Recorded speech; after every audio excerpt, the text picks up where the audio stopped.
Here's something you can do yourself to help your water heater lead a rich, full life. Flush your water heater once a year.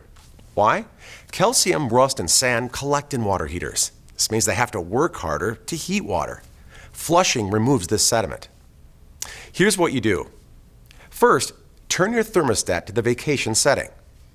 Next, shut off the cold water supply valve.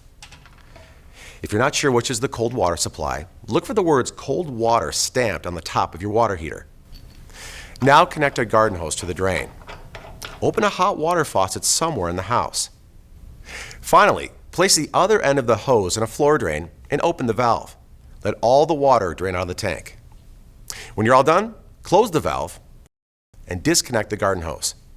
Turn off the hot water, turn your cold water supply back on, and turn your thermostat back to the temperature you want. We do have one caution though. If your water heater is old or your drain valve is faulty, your drain valve may not seal when you close it at the end of the flush. If you'd prefer that we flush as well as inspect your water heater, let us know. We'll be happy to help you out.